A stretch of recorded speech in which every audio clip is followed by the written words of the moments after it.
Good morning students. तो जैसा कि लास्ट आर्टिकल में हमने क्या पढ़ा, हमने लास्ट आर्टिकल में सॉल्यूशन के प्रॉपर्टीज के बारे में पढ़ा। उसके बाद में आपके पास क्या है कि ना सॉल्यूशन से रिलेटेड कौन कौन सी चीजें हैं। तो जो सॉल्यूशन है उसमें क्या प्रेजेंट रहता है, सोल्यूट और सॉल्वेंट। तो सोल्यूट की अमाउंट के बेसिस जो सॉल्यूशन है वो कितने तरह के हैं। तो वो तीन तरह के सॉल्यूशन है, डाइल्यूट सॉल्यूशन है, कंसंट्रेटेड सॉल्यूशन है और सैचुरेटेड सॉल्यूशन है, अनसैचुरेटेड भी है। तो लेकिन कंसंट्रेशन किसकी, अमाउंट ऑफ सोल्यूट के डिपेंड जो सॉल्यूशंस है वो यहाँ डाइल्यूट भी हो सकते हैं, कंसंट्रेटेड भी हो सकते हैं और सैचुरेटेड भी हो सकते हैं। तो यहाँ देखिए जैसे डाइल्यूट सॉल्यूशन है, डाइल्यूट सॉल्यूशन है।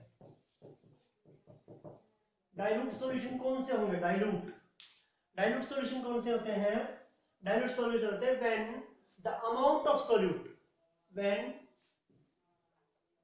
The amount of solute is present in very lesser, when the amount of solute is present in very lesser, या फिर ये कह लीजिए आपको when the amount of solute, when the solute present in very lesser amount in a solvent, it is known as dilute solution। जब solute की amount जो है किसमें, एक सॉल्वेंट में बहुत ही कम प्रेजेंट हो, very lesser amount, when the solute present in very lesser amount in a solvent, कि कोई जो सोल्यूट है किसी सॉल्वेंट में बहुत ही कम मात्रा में, बहुत ही कम अमाउंट में प्रेजेंट हो, तो वो क्या होता है, डाइल्यूट सॉल्यूशन। जैसे आपके पास एक ग्लास वाटर है, मतलब उसमें वाटर है 100 मिलीलीटर और उसमें नमक जो है ना वो है 1 या 2 ग्राम, तो डाइल्यूट सॉल्यूशन है, वो डाइल्यूट सॉल्यूशन है। फिर कंसंट्रेटेड है आपके पास, जैसे कंसंट्रेटेड सॉल्यूशन कौन से होंगे, when the amount of solute, when the solute present in higher amount,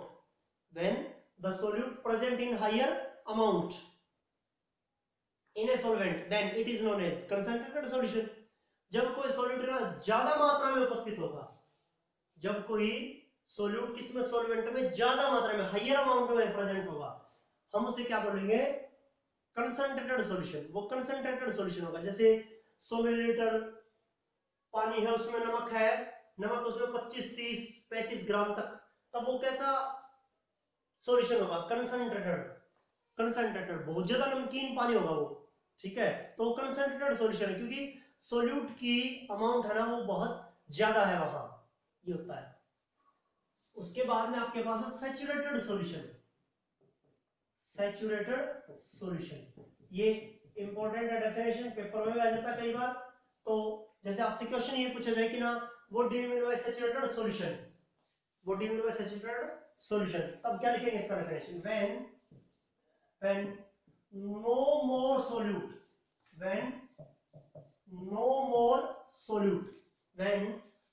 more solute dissolve in a given solvent, when no more solute dissolve in a given solvent, then it is known as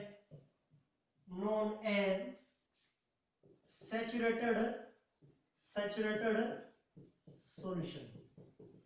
जब और ज्यादा, when no more solute can dissolve in a given solvent, या when no more solute dissolve in a given solvent then it is known as saturated solution. जब और ज्यादा solute solvent में dissolve ना हो, सॉल्वेंट में ना मिले, मतलब क्या था, बड़े ध्यान सुनना आपको एक बात। जब आपके पास 100 मिलीलीटर पानी है ग्लास में, उसमें आपने नमक को डाल दिया, आपने नमक को डालना शुरू किया, 2 ग्राम, 3 ग्राम, 5 ग्राम, 10 ग्राम, 20 ग्राम, 25 ग्राम, 30 ग्राम, 35 ग्राम, 36 ग्राम, 36 ग्राम नमक आपने डाल दिया, वो डिसॉल्व हो रहा है, पूरी तरह से डिसॉल्व हो गया। अब जैसे ही आपने 37वां ग्राम नमक डाला तो वो डिसॉल्व नहीं होता। वो 1 ग्राम, मतलब 36 ग्राम तो डाल चुके हैं, अब 1 ग्राम और डाल दिया तो 37 ग्राम होगा ना। तो वो 1 ग्राम जो है, 36 ग्राम से ऊपर वाला 1 ग्राम सॉल्यूट जो है ना, वो डिसॉल्व ना हो पानी में, वो नमक जो है ना वो नीचे बैठ जाए, तलहटी में, बॉटम में बैठ जाए, 1 ग्राम जो नमक आप जो डाला, तब वो सॉल्यूशन कैसा होता है, सैचुरेटेड सॉल्यूशन होता है। तब वो सॉल्यूशन कैसा होता है, सैचुरेटेड सॉल्यूशन होता है। When no more solute can be dissolve in a given solvent, in a given solvent at a particular temperature, ये लिख सकते हैं at a particular temperature, then it is known as saturated solution.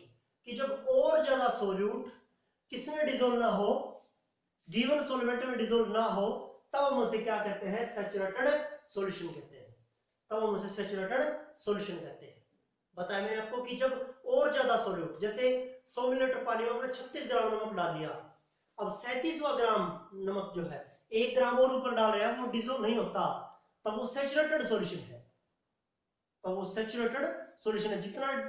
जितना solvent, जितना solute उस given temperature के ऊपर, particular temperature के ऊपर उस सॉल्वेंट में डालना था, डिसॉल्व होना था, वो हो चुका है। उसके बाद आप, और ये तो है नहीं कि ना 1 गिलास पानी हो, जो 100 मिलीलीटर पानी, तो उसमें आप नमक डालते रहेंगे और उसमें 2, 4, 5 किलो नमक डाल देंगे, ऐसा तो कुछ नहीं होता। जितना सॉल्यूट उस गिवन टेम्परेचर के ऊपर, उसी गिवन सॉल्वेंट में डिसॉल्व होना, उतना ही होगा। एक स्टेज ऐसी होगी कि उसके बाद में वो डिसॉल्व नहीं होगा। जितना डिसॉल्व होना है उतना हो चुका है, उसके बाद डिसॉल्व नहीं होता, वो होता है सैचुरेटेड सॉल्यूशन, वो होता है सैचुरेटेड सॉल्यूशन, उसे हम सैचुरेटेड सॉल्यूशन कहते हैं। ये होगा आपके पास। तो अनसैचुरेटेड सॉल्यूशन क्या होगा फिर, अनसैचुरेटेड सॉल्यूशन क्या होगा फिर, बड़े ध्यान से सुनना आपको डेफिनेशन इसका। अनसैचुरेटेड सॉल्यूशन क्या होगा, अनसैचुरेटेड होगा when the solute present in a solution is higher than the saturated level, is larger than the saturated level।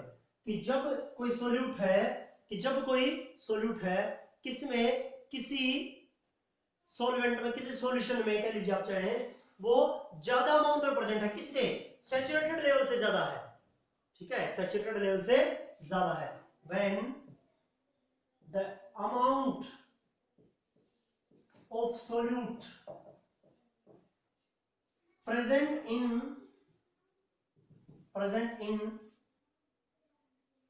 a solution is higher than the saturated level, then this is known as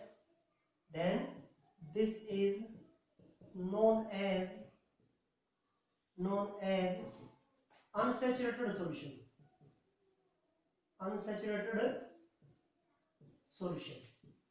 कि जब किसी solute की amount जो है, किसमें, उस solution में saturated level से ज्यादा है, सैचुरेटेड लेवल से ज्यादा है, तब उसे हम क्या कहते हैं, अनसैचुरेटेड सॉल्यूशन। वो क्यों होता है, टेम्परेचर को चेंज करके, जैसे टेम्परेचर को बढ़ा देंगे आप, तो वो सोल्युबिलिटी, मतलब उस सॉल्यूट की अमाउंट जो है वो बढ़ने लगेगी, वो ज्यादा सॉल्यूट जो है वो डिसॉल्व होने लगेगा। जैसे गर्म पानी में नमक ज्यादा डिसॉल्व होगा ठंडे पानी के बजाय, कोल्ड वाटर की बजाय, तो ये क्या होता है, अनसैचुरेटेड सॉल्यूशन।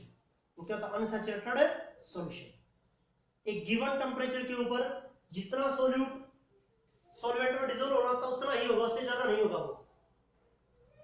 वो होता है सैचुरेटेड सॉल्यूशन, ठीक है। तो when no more solute can be dissolve in a given solvent, this is known as saturated solution at a given temperature, at a particular temperature. Unsaturated क्या होगा, जब सोल्यूट की मात्रा सैचुरेटेड लेवल से ज्यादा हो, जैसे 100 मिलीलीटर पानी में 36 ग्राम नमक मिल रहा है और वहां 38 ग्राम नमक भी डिजोल्व हो रहा है, क्योंकि आपने टेम्परेचर बढ़ाया, फिर वहां कुछ ना कुछ किया है आपने ऐसा, मतलब टेम्परेचर को बढ़ा के आप 36 ग्राम की बजाय 38 ग्राम भी डिजोल्व कर देंगे, 36 ग्राम की बजाय 38 ग्राम भी डिजोल्व कर देंगे, तब वो क्या होगा, अनसैचुरेटेड सॉल्यूशन, तब होगा अनसैचुरेटेड सॉल्यूशन।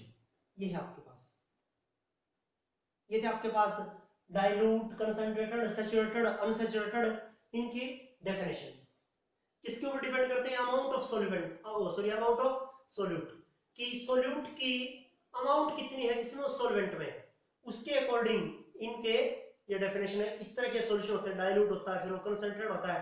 डाइल्यूट क्या होता है बताया मैंने आपको, जब सोल्यूट की अमाउंट कम हो सॉल्यूशन में, सॉल्वेंट में, वो क्या होता है, डाइल्यूट। जब सोल्यूट की मात्रा ज्यादा हो तब वो क्या होता है, कंसंट्रेटेड। सैचुरेटेड, जब और ज्यादा सोल्यूट ना डिसॉल्व हो सॉल्वेंट में, सैचुरेटेड। अनसैचुरेटेड, जब उस सोल्यूट की अमाउंट जो है ना वो सैचुरेटेड लेवल से ज्यादा हो, वो था अनसैचुरेटेड। ये आपके पास। अब उसके बाद में नेक्स्ट डेफिनेशन जो है ना वो लिखेंगे हम कि ना क्या होगा आगे, फिर आपके पास जैसे सोल्युबिलिटी, सोल्युबिलिटी, ये सोल्युबिलिटी क्या है, सोल्युबिलिटी क्या है, solubility amount of solute present in A solvent or solution, solubility, solubility हम कहते हैं ना कि फला सब्सटेंस इसके अंदर इतना सोल्यूबल है, फला सब्सटेंस इतना सोल्यूबल है, तो सोल्युबिलिटी, सोल्युबिलिटी तो क्या है, the amount of solute, amount of solute present, present in A solvent, in a given solvent is known as its solubility, वो उसकी solubility ही है, वो उसकी solubility है कि कितना, जैसे नमक है पानी में मिला हुआ है 5 ग्राम 10 ग्राम 15 ग्राम, वो क्या उसकी solubility है, वो उस सॉल्ट की, उस नमक की solubility है। मीठा शुगर है, चीनी है, वो पानी में मिला, वो क्या है उसकी, कितना मिला हुआ है इसके अंदर, पानी के अंदर या ठीक है किसी दूसरे सॉल्वेंट के अंदर, वो क्या है उसकी सोल्युबिलिटी, उसे हम उसकी सोल्युबिलिटी कहते हैं, वो कितना सोल्यूबल है, वो कितना सोल्यूबल है। और डिफरेंट सब्सटेंस या different solute has different solubility in a solvent, in a solvent at the same temperature, at the same temperature. एक बात याद रखेंगे कि different solute have different solubilities